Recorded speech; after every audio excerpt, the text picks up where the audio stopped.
अजयने मोनिकाला हलवून पाहिले तेव्हा ती पूर्णपणे बेशुद्ध होती. अजयचा तर जीवच वर खाली झाला. त्याने घाबरून विचारले, मोनिका, मोनिका तुला काय झाले आहे? त्याने लगबगीने तिच्या चेहऱ्यावर पाण्याचे हबके मारले तेव्हा तिला थोडी शुद्ध आली. त्याने पुन्हा विचारले, तुला काय झाले आहे? त्यावर ती म्हणाली, तुम्ही माझे वडील नाही आहात. सोडा मला, मला तुमच्याशी बोलायचे नाहीये. तिचा आवाज ऐकून आणि तिला जिवंत सुखरूप पाहून अजयला थोडा दिलासा मिळाला. त्याने त्या दिवशी तिला शाळेत पाठवले नाही. संध्याकाळपर्यंत शनाया आणि तिची आई तिथून निघून गेल्या होत्या. अजयला वाटले होते की ही फक्त काही दिवसांची गोष्ट आहे आणि मोनिका त्यांना विसरून जाईल. पण मोनिकाने अजयशी बोलणे बंद केले होते. ती आपल्या मोबाईलमध्ये राजूचा फोटो पाहून रडत बसायची आणि त्या फोटोचे मुके घ्यायची. अजय तिच्या जवळ जाऊन बसला आणि म्हणाला, बघ, मी तुझ्यासाठी तुझ्या आवडीची बिर्याणी बनवली आहे. त्याने चमचा तिच्या तोंडाजवळ नेला पण ती म्हणाली, मला नाही खायची. तुम्ही खूप वाईट बाबा आहात. तुम्ही राजू आणि त्याच्या कुटुंबाला घरातून बाहेर काढले. अजय तिला समजावत म्हणाला, बेटा, ते आपले नातेवाईक नव्हते. त्यांना कधी ना कधी जायचेच होते. तू त्यांना थांबवू शकत नव्हतीस. त्यावर ती म्हणाली, तुम्ही इच्छा असती तर त्यांना थांबवू शकले असता. अजयने विचारले की ते किती काळ थांबले असते. शेवटी ते परकेच होते. तेव्हा मोनिका म्हणाली, बाबा एक गोष्ट सांगू? अजयने होकार दिल्यावर ती म्हणाली, तुम्ही शनाया आंटीशी लग्न करा. हे ऐकून अजयला मोठा धक्का बसला. त्याने विचारले, तुझे डोके ठिकाणावर आहे का? मोनिकाने स्पष्ट केले, जर त्या माझी आई बनल्या तर राजूसुद्धा त्यांच्यासोबत इथे राहायला येईल आणि मग ते कधीच मला सोडून जाणार नाहीत. जेव्हा मी वरच्या खोलीत जायचे तेव्हा मी ऐकले होते की आजी शनाया आंटीच्या लग्नाबद्दल वारंवार बोलत होत्या कारण त्यांची प्रकृती ठीक नसते. पण शनाया आंटी म्हणाल्या होत्या की त्या अशाच माणसाशी लग्न करतील जो त्यांच्या मुलाला सांभाळेल आणि वडिलांसारखे प्रेम देईल. बाबा, तुम्ही हे करू शकता. पण अजयने नकार देत म्हटले, नाही, मी हे नाही करू शकत. मी ही जबाबदारी घेऊ शकत नाही माझ्या बाळा. असे म्हणत त्याने मोनिकाचे डोके आपल्या खांद्यावर विसावले. अजयने आपले हात पसरवून मोनिकाला जवळ घेतले. मोनिका म्हणाली, जर तुम्ही मला सांभाळू शकता तर मग राजूवर प्रेम का नाही करू शकत? अजय तिला समजावत म्हणाला, स्वतःच्या मुलावर प्रेम आपोआप येते, पण दुसऱ्याच्या मुलावर प्रेम करावे लागते आणि तसे करणे खूप कठीण आहे. प्लीज मला समजून घे. मला अशा कोणत्याही परीक्षेत टाकू नकोस. मला कोणाच्याही मुलावर अन्याय करायचा नाहीये. अजयने आपले विचार स्पष्टपणे मांडले. त्याला खात्री होती की तो दुसऱ्याच्या मुलाला स्वतःच्या मुलाप्रमाणे प्रेम देऊ शकणार नाही. मोनिकाने त्याच्याकडे रागाने पाहिले आणि म्हणाली, बाबा, राजू माझा सख्खा भाऊ नाहीये, पण तरीही मला त्याच्यावर जीवापाड प्रेम येते. अजय म्हणाला, प्रेम येणे आणि प्रेम करणे यात फरक असतो. तुला ते जमतेय, मला जमणार नाही. यावर मोनिका चिडून म्हणाली, तुम्ही खूप स्वार्थी आहात. तुम्हाला माहीत आहे, शनाया आंटी राजूसाठी जे काही आणायच्या ते माझ्यासाठी सुद्धा आणायच्या आणि माझ्यावर खूप प्रेम करायच्या. अजय म्हणाला, ती कदाचित तिची एखादी चाल असेल. तुला आजकालच्या स्त्रियांचे डावपेच माहीत नाहीत. तिला माहीत आहे की जर तिने तुझ्यावर प्रेम केले तर तू मला तिच्याशी लग्न करण्यासाठी भाग पाडशील. जे तू आता करत आहेस. तिला आयते घर मिळेल, तिचे सर्व खर्च विनासायस पूर्ण होतील आणि तिचा मुलगाही आरामात पाळला जाईल. तिला अजून काय हवे? अजयचे हे बोलणे ऐकून मोनिका म्हणाली, तुमचे विचार इतके चुकीचे असतील असं मला वाटलं नव्हतं. तसंही शनाया आंटींना तुम्ही अजिबात आवडत नाही. तुमचा हा गैरसमज आहे की त्या माझ्यावर तुमच्यामुळे प्रेम करतील. बाबा, त्या तर तुमच्याबद्दल खूप वाईट बोलायच्या. अजय म्हणाला, मग मी अशा स्त्रीशी लग्न का करू जी माझ्याबद्दल वाईट बोलते? मोनिका, माझे तुझ्या आईवर प्रेम होते आणि आजही आहे. नाहीतर मी आतापर्यंत दुसरे लग्न केले असते. आणि दुसरे प्रेम मी तुझ्यावर करतो. तुझ्यावर मी दुसरी कोणतीही स्त्री आणू शकत नाही. ती तुझ्याशी कशी वागेल कुणास ठाऊक. मोनिका ठामपणे म्हणाली, दुसऱ्या स्त्रियांबद्दल मला माहीत नाही, पण शनाया आंटी माझ्याशी कधीच वाईट वागणार नाहीत कारण त्या वाईट नाहीत. अजय उपहासाने म्हणाला, तिचे कोणतेच काम सरळ नसते. मला तर वाटते तिच्या नवऱ्याने तिला घटस्फोट दिला आहे कारण ती आपल्या मुलासमोर त्याच्या बापाचे नावही घेत नाही. जेव्हा तो मुलगा बापाबद्दल विचारतो तेव्हा ती त्याला थप्पड मारते. मोनिका म्हणाली, हो, त्या त्यांचा खूप द्वेष करतात. त्या म्हणतात की शेखरशी लग्न करणे हा त्यांच्या आयुष्यातील सर्वात मोठा चुकीचा निर्णय होता. अजयने तिचे बोलणे दुर्लक्षित केले. शनायाच्या आयुष्यात काय चालले आहे यात त्याला रस नव्हता. कसेबसे त्याने मोनिकाला जेवण भरवले, पण तिने एकच हट्ट धरला होता की जर अजयने शनाया आंटीशी लग्न केले नाही तर ती त्याच्याशी कधीच बोलणार नाही. आणि खरंच तिने अजयशी बोलणे सोडून दिले. सुरुवातीला अजयला वाटले की हा मोनिकाचा तात्पुरता राग आहे, पण 1 महिना उलटला तरी ती त्याच्याशी बोलली नाही. ती नीट खातपीत नव्हती.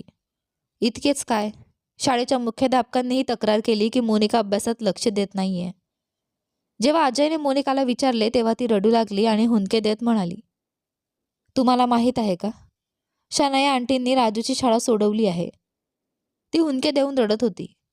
अजयने तिला जवळ घेण्याचा प्रयत्न केला, पण तिने त्याला जोरात ढकलून दिले. ती म्हणाली, तुम्ही खूप वाईट बाबा आहात. मला तुमचा तिरस्कार वाटतो. तुम्ही माझ्या भावाला माझ्यापासून हिरावून घेतले. अजयला तिला सांभाळणे कठीण जात होते. ती रागाच्या भरात वस्तू उचलून अजयच्या अंगावर फेकू लागली. अजय ओरडला, मोनिका, तुला काय झाले आहे? पण ती काहीही ऐकण्याच्या मनस्थितीत नव्हती. शेवटी हतबल होऊन अजयला मोनिकाच्या गालात एक थप्पड मारावी लागली. अजयने आजवर कधीच तिच्यावर हात उचलला नव्हता. त्यामुळे थप्पड पडताच ती ओक्साबोक्सी रडू लागली. त्याला तिला मारायची अजिबात इच्छा नव्हती, पण ती शांतच होत नव्हती. तिला वाटत होते की अजयचे तिच्यावर प्रेम नाही, म्हणूनच तो तिच्यासाठी राजूला सहन करू शकत नाही. त्या रात्री अजय पहिल्यांदाच शनाया आणि राजूचा विचार करत रात्रभर जागा होता. सविताच्या मृत्यूनंतर जर त्याने लग्नाचा विचार केला असेल तर तो फक्त मोनिकासाठी. खरं तर शनायासारखी शिस्त नसलेली मुलगी त्याच्या घरात येऊन काय गोंधळ घालेल याची त्याला धास्ती होती. पण त्याला हे उमजले होते की जर त्याने शनायाशी लग्न केले नाही तर तो मोनिकाला कायमचा गमावून बसेल. त्याच्या लेकीच्या डोळ्यांखाली काळी वर्तुळे आली होती. तिची प्रकृती खालावली होती आणि अभ्यासातला निकालही बिघडला होता. तिला प्रत्येक क्षणी फक्त राजूचीच आठवण येत होती. ते लोक कुठे राहतात हे अजयला माहीत नव्हते. त्याने सोसायटीच्या इस्टेट एजंटकडे चौकशी केली. एजंटने सांगितले की त्या दोघी मायलेकी त्याच्याकडे आल्या होत्या आणि आता त्याच सोसायटीत एका छोट्या फ्लॅटमध्ये राहत आहेत. तो फ्लॅट 2 दुकानांच्या वर होता आणि फक्त एका खोलीचा होता, ज्याचे भाडे कमी होते. अजयने तिथला पत्ता घेतला आणि तो मोनिकाला सोबत घेऊन तिथे पोहोचला. मोनिका सोबत नसती तर शनायाने त्याला घराच्या आतही घेतले नसते. मोनिकाला पाहताच शनायाने दरवाजा उघडला. मोनिका धावत जाऊन तिला बिलगली आणि रडू लागली. तिने विचारले, राजू कुठे आहे? शनाया म्हणाली, त्याला ताप आहे. तो आतल्या खोलीत तुलाच हाका मारत आहे. शनायाचा आवाज खूप थकलेला आणि खचलेला वाटत होता. अजयला पाहताच शनायाचे कपाळ रागाने आकसले. अजयने विचारले, मी आत येऊ शकतो का? ती रुक्षपणे म्हणाली, तुमची इच्छा असेल तर या, नाहीतर जा. मोनिकाला जेव्हा परत यायचे असेल तेव्हा ती तुम्हाला कॉल करेल. तिचा तोच तोरा कायम होता. अजय म्हणाला, मला तुमच्या आईशी बोलायचे आहे. शनाया म्हणाली, आई आजारी आहे आणि आता ती झोपली आहे. अजय म्हणाला, मग त्यांना थोड्या वेळासाठी उठवा. असे म्हणून तो स्वतःहून आत गेला. आत एक छोटासा हॉल, बाजूला छोटेसे स्वयंपाकघर आणि एकच खोली होती. अजय तिथल्या सोफ्यावर बसला. शनाया म्हणाली, तुम्हाला माझ्या आईला जे काही सांगायचे आहे ते मला सांगा. मी तुमचा निरोप त्यांच्यापर्यंत पोहोचवीन. आई औषध घेऊन झोपली आहे, मी तिला उठवू शकत नाही. अजय शांतपणे म्हणाला, काही हरकत नाही, त्यांना झोपू द्या. मी वाट पाहीन. अजयचे हे उत्तर ऐकून शनायाला आश्चर्य वाटले. ती म्हणाली, तुम्ही 1-1.5 तास वाट पाहाल? अजय म्हणाला, हो, मी वाट पाहीन. अजय म्हणाला, मला काहीच अडचण नाही. बाजूला पडलेले एक मासिक घेऊन तो उगाचच त्याची पाने उलटून वाचू लागला. वेळ तर घालवायचा होता. काही वेळ शनाया त्याच्याकडे बघत राहिली. मग म्हणाली, चहा घेणार का? अजय म्हणाला, हो, जर वाट पाहायचीच आहे तर चहा घेईन. पण प्लीज सोबत दुसरं काही खाण्यापिण्याचं बनवू नका. ती म्हणाली, ते मी करणारही नाही, कारण आजकाल माझ्या खिशाची तशी परिस्थिती नाही आहे. अजयने विचारले, तुम्हाला अजून नोकरी लागली नाही का? तिने नाही असे उत्तर दिले. अजय म्हणाला, मग माझ्या घरात राहायला काय त्रास होता? त्यावर ती ठामपणे म्हणाली, बस, तिथे राहायचे नव्हते. अजय तिला समजावू लागला, तुम्ही जर शांत डोक्याने विचार केला असता तर कदाचित तुम्हाला माझे बोलणे इतके चुकीचे वाटले नसते. बघा, मित्रांच्या भानगडीत कधीच पडत नाही, ती माझी सवय नाही आहे. ती म्हणाली, हो, मला समजले आहे ते. पण मी इथे सुखात आहे. किमान कोणाच्या उपकारांचे ओझे तरी माझ्या डोक्यावर नाही आहे. अजयने विचारले, पण नोकरीशिवाय तुम्ही इथे किती काळ राहू शकता? ती म्हणाली, शोधते ना, मिळेल. शाळेची नोकरीही सुटली आहे. गाडीचा तर आधीच सत्यानाश झालाय. विचार करते की गाडी विकून बँकेचे कर्ज फेडावे. म्हणजे किमान व्याजाच्या कटकटीतून तरी सुटका होईल. अजय म्हणाला, तुम्हाला हवं असेल तर मी तुम्हाला जॉब देऊ शकतो. पण तिने स्पष्ट नकार दिला. तुमच्या उपकारांची गरज नाही, असे म्हणून ती किचनमध्ये निघून गेली. ती चहा घेऊन बाहेर आली तोपर्यंत तिची आई खोलीतून आली होती. कदाचित मोनिका आणि राजूच्या आवाजामुळे त्यांना जाग आली असावी. त्या अजयला पाहून म्हणाल्या, बेटा, तू पण आला आहेस? अजय म्हणाला, हो आंटी, तुमची तब्येत कशी आहे? त्या म्हणाल्या, देवाची कृपा आहे. तसंही म्हातारपण हा स्वतःच एक आजार आहे जो मृत्यूसोबतच संपतो. त्या सोफ्यावर बसल्यावर अजयही त्यांच्याजवळ बसला. तो म्हणाला, आंटी, मला तुमच्याशी काही बोलायचे आहे. प्लीज माझे बोलणे शांतपणे ऐकून घ्या आणि विचार करून उत्तर द्या. शनायासुद्धा तिच्या आईच्या शेजारी येऊन बसली. तिच्या समोर बोलणे अजयला थोडे कठीण जात होते. अजय म्हणाला, शनाया, प्लीज तू थोडा वेळ खोलीत जाशील का? मला आंटींशी एकट्यात बोलायचे आहे. ती म्हणाली, मुळीच नाही. जे काही बोलायचे आहे ते माझ्यासमोर बोला. आणि हे लक्षात ठेवा, आम्ही तुमच्या घरात राहायला येणार नाही आणि मला तुमची नोकरीही नको आहे. अजय म्हणाला, नाही, मी या दोन्ही गोष्टींसाठी आलो नाही आहे. मग अजयने विचार केला की आता बोलायचेच आहे तर बोलून टाकावे. आयुष्यभर तिच्यापासून घाबरून तर राहता येणार नाही. त्याने धीर धरला आणि शनायाच्या आईला म्हणाला, आंटी, मला तुमच्या मुलीचा हात मागायचा आहे, स्वतःसाठी. हे ऐकताच मायलेकींना मोठा धक्का बसला. शनायाचे डोळे विस्पारले आणि ती तडक उभी राहिली. ए मिस्टर, काय बोललात तुम्ही? ती ओरडली. तिची आई म्हणाली, शनाया बेटा, तू आत जा. पण शनाया चिडून म्हणाली, आई, मी आत का जाऊ? तुला समजतंय का हे काय बोलतायत? यांचे डोके ठिकाणावर नाही आहे. अजय शांतपणे म्हणाला, का? कोणाशी लग्नाचा प्रस्ताव ठेवणे म्हणजे डोके ठिकाणावर नसण्याचे लक्षण आहे का? ती म्हणाली, उठा इथून. आणि मग ती मोनिकाला हाका मारू लागली. मोनिका बाहेर आली तेव्हा शनाया म्हणाली, चला, बापले, दोघेही इथून निघा आता. तिची आई तिला दटावत म्हणाली, शनाया, हे तू कोणत्या भाषेत बोलतेस? शनायाची आई तिला दटावत म्हणाली, तू आज जा आणि मला त्यांच्याशी बोलू दे. पण शनाया तावातावाने म्हणाली, आई प्लीज, यांच्याशी लग्न करण्यापेक्षा मी मरणं पसंत करेन. मोनिका कधी अजयकडे तर कधी शनायाकडे बघत होती. अजय मोनिकाला उद्देशून म्हणाला, ऐकलंस ना? तुझ्या म्हणण्याखातर मी या वेड्या डोक्याच्या मुलीशी लग्नाचा विचारही केला होता. पण तिचं उत्तर ऐकलंस ना तू? हे ऐकून शनायाचा पारा अधिकच चढला. ती म्हणाली, मग तुम्हाला कोणी सांगितलं होतं माझ्यासारख्या उलट्या खोपडीच्या मुलीशी लग्न करायला? माझी खोपडी अशीच आहे. मी तुमचं डोकं फिरवण्याआधी तुम्ही इथून निघून जा. अजय रागाने म्हणाला, चल मोनिका. पण मोनिका म्हणाली, एक मिनिट थांबा. ती धावत शनायाच्या आईकडे गेली आणि म्हणाली, आंटी, प्लीज शनाया आंटीला सांगा ना माझ्या बाबांशी लग्न करायला. मी राजूशिवाय नाही राहू शकत. तुम्हाला माहीत आहे ना, राजू माझ्यामुळेच आजारी पडला आहे. आम्ही दोघं बहीण भाऊ एकमेकांशिवाय नाही राहू शकत. मग आम्हाला सोबत राहण्याचा अधिकार असायला हवा ना?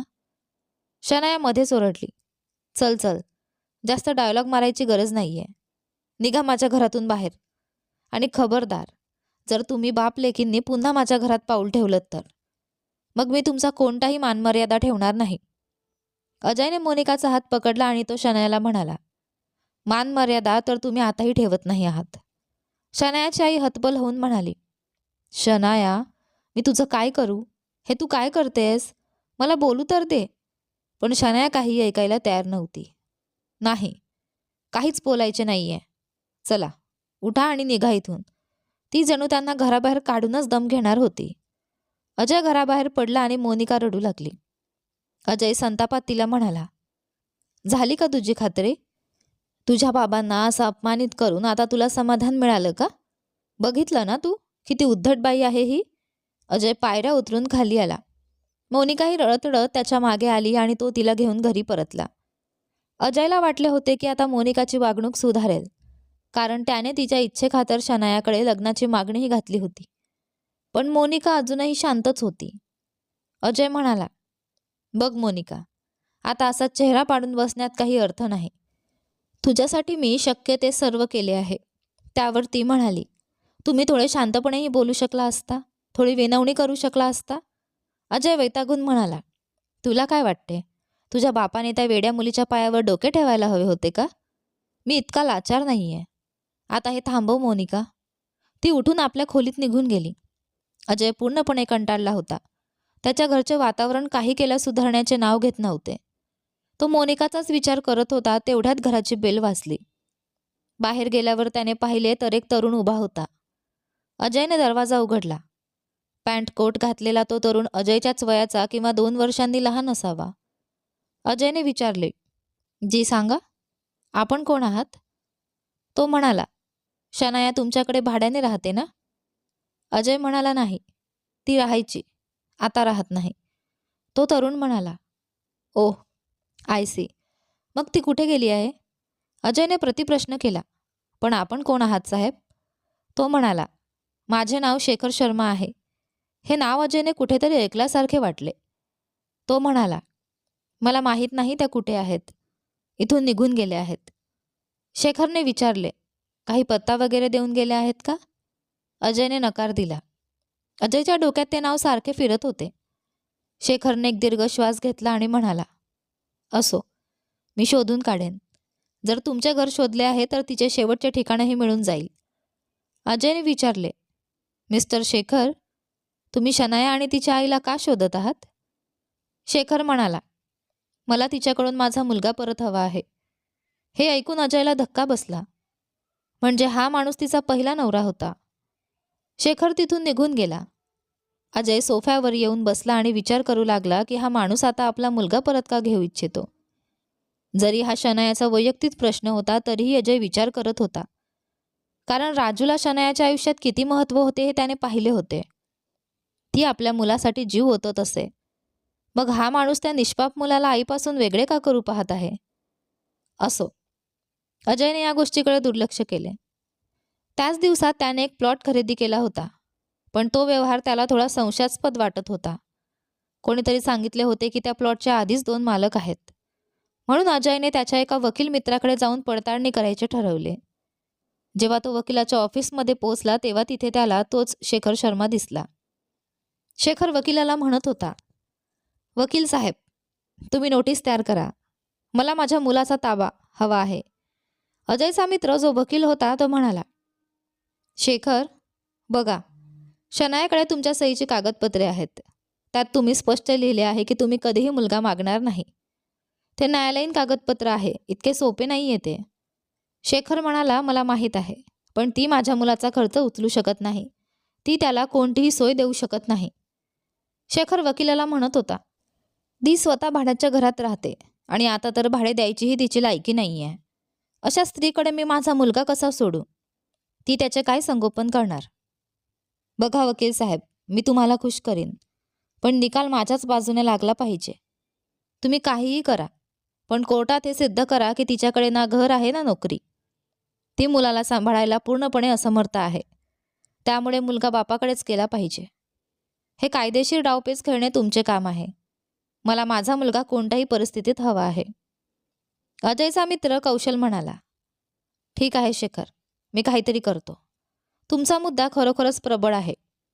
जेव्हा ती स्वतःचा खर्च उचलू शकत नाही तेव्हा मुलाला कशी सांभाळणार? शेखर पुढे म्हणाला, अगदी बरोबर, हाच मुद्दा लावून धरा. आता तर मी तिला कुठे नोकरीही लागू देणार नाही. तिला रस्त्यावर आणून सोडेन. मला माझा मुलगा हवाय आणि त्यासाठी मला जे काही करावे लागेल ते मी करीन.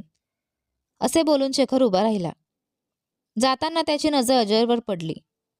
तेव्हा त्याने कपाळावर आठी घातली आणि तो तिथून निघून गेला. अजय कौशलजवळ बसला. कौशल म्हणाला, अजय, मी त्या प्लॉटचे पेपर तपासले आहेत. ती जागा संशयास्पद आहे. माझा सल्ला आहे की तू तो प्लॉट घेऊ नकोस. अजय म्हणाला, ते राहू दे, पण हा माणूस कोण होता? कौशल म्हणाला, अरे सोड ना, असे अनेक केसेस येत असतात. अजय म्हणाला, नाही, ज्या स्त्रीबद्दल तो बोलत होता तिला मी ओळखतो आणि तिचे आपल्या मुलावर खूप प्रेम आहे. कौशलने सांगितले, हा तिचा माजी नवरा आहे. घटस्फोटाच्या वेळी त्याने लिहून दिले होते की तो मुलाला कधीच हिरावून घेणार नाही. पण शेखरने ज्याच्याशी लग्न केले ती त्याची प्रेयसी होती आणि तिला मूल होऊ शकत नाही. म्हणून आता त्याला आपल्या मुलाची आठवण येते. त्यासाठी तो पहिल्या पत्नीवर दबाव आणत आहे. अजयने विचारले, मग त्या मुलीची बाजू कशी भक्कम होऊ शकते?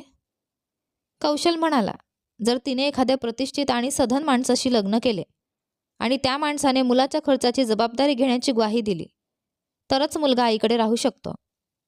अशा स्थितीत त्या जुन्या कराराला किंमत मिळेल.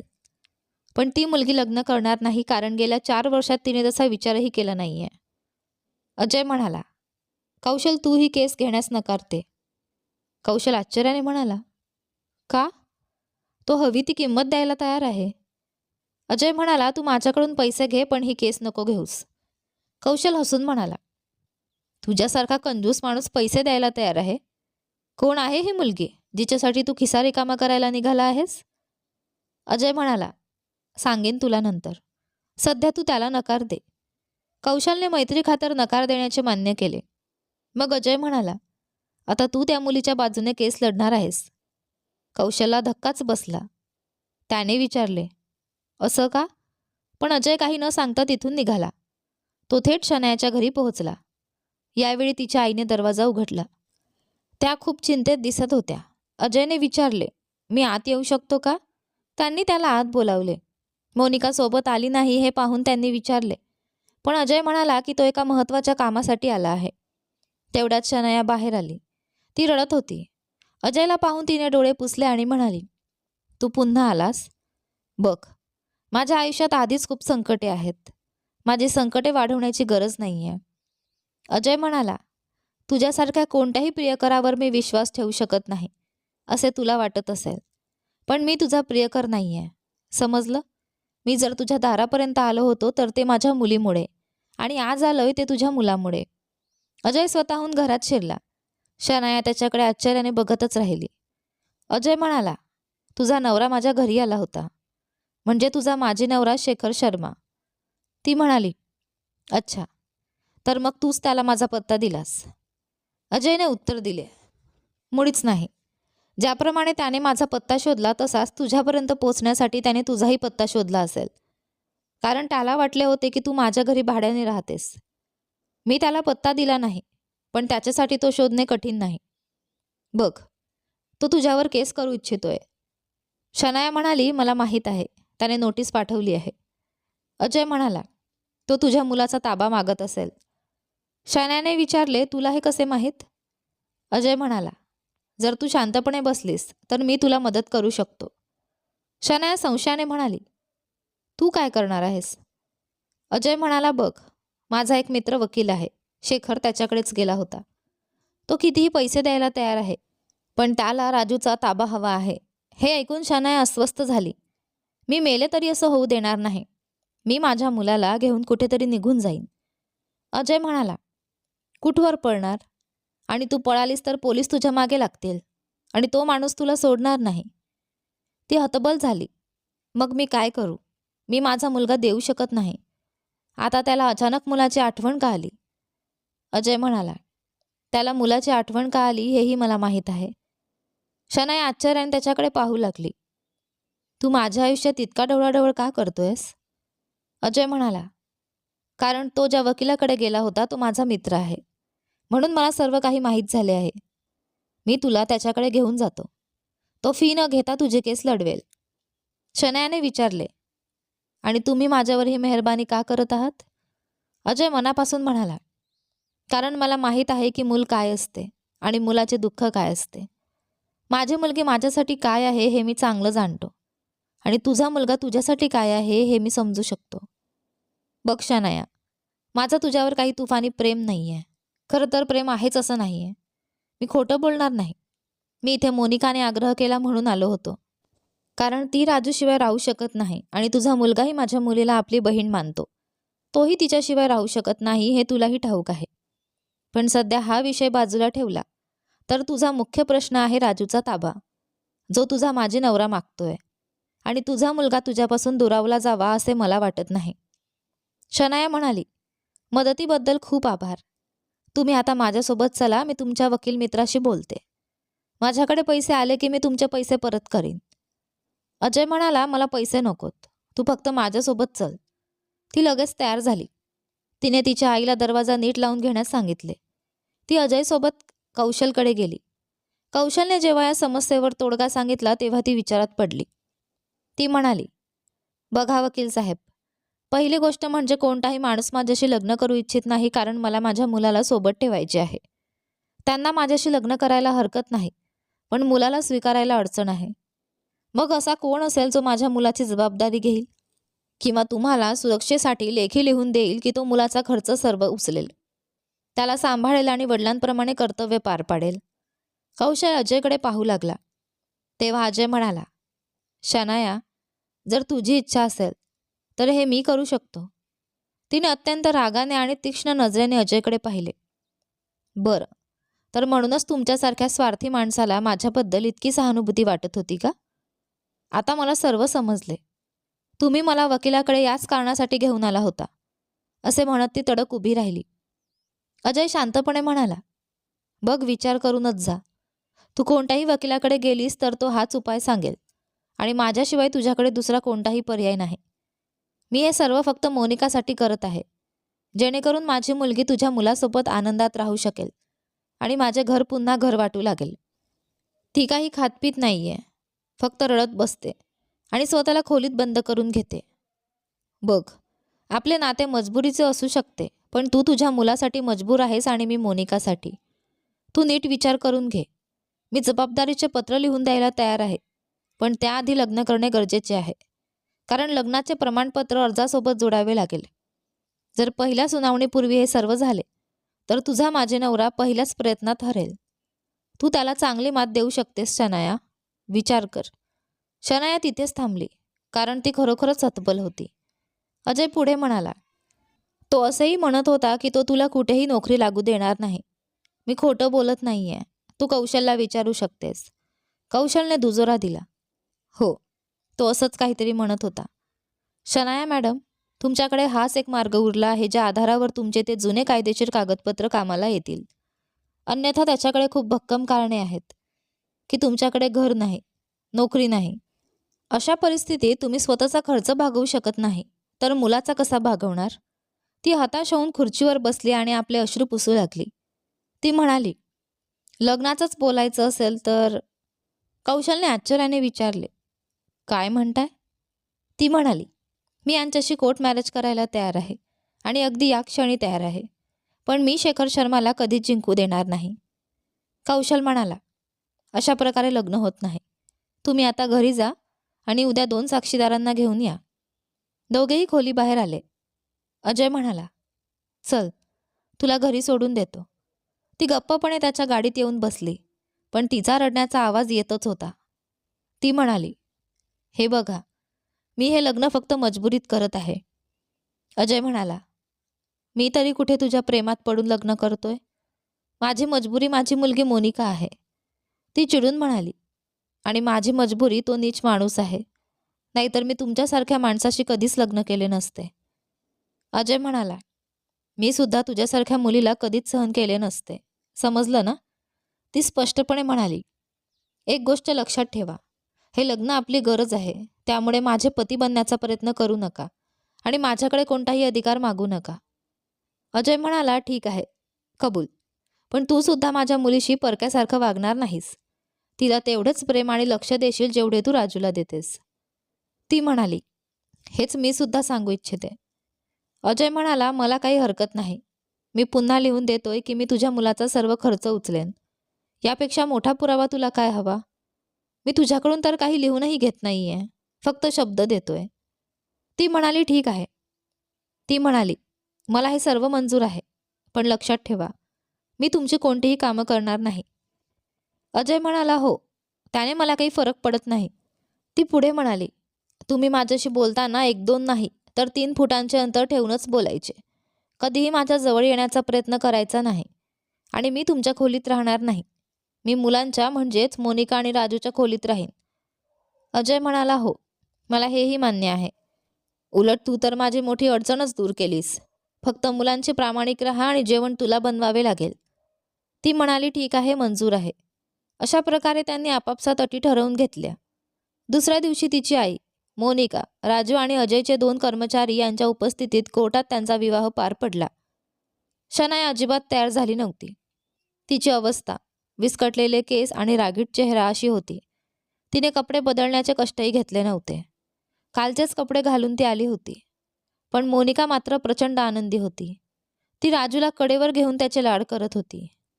अपेक्षेप्रमाणे कौशलने पहिल्याच सुनावणीत शनायाच्या माजी नवऱ्याचा पराभव केला. त्याने न्यायालयात युक्तिवाद केला की शेखर शर्मा यांचे आरोप पूर्णपणे बिनबुडाचे आहेत. कारण माझी क्लायंट शनाया आता ज्या व्यक्तीची पत्नी बनली आहे त्या व्यक्तीचे स्वतःचे घर आणि मोठा व्यवसाय आहे. ते राजूला पित्याचे प्रेम तर देतीलच, पण त्याचा सर्व खर्च उचलण्यासही समर्थ आहेत, असे त्यांनी लेखी लिहून दिले आहे. शिवाय शेखर शर्मा यांनी घटस्फोटाच्या वेळी कायदेशीररित्या मुलाचा ताबा न मागण्याचे मान्य केले होते. शेखर मोठ्या रागाने अजयकडे पाहत होता. त्याला चिडवण्यासाठी अजयने सर्वांसमोर शनायाचा हात धरला आणि आपल्या ओठांना लावला. हे बघताच शनायाला जणू विजेचा झटकाच बसला. यानंतर पुढे काय होते ते पहा आपल्या कथेच्या पुढच्या भागामध्ये. पण तोपर्यंत तुम्हाला हा भाग आणि हा कथेचा ट्विस्ट कसा वाटला मला कमेंट करून नक्की सांगा. धन्यवाद.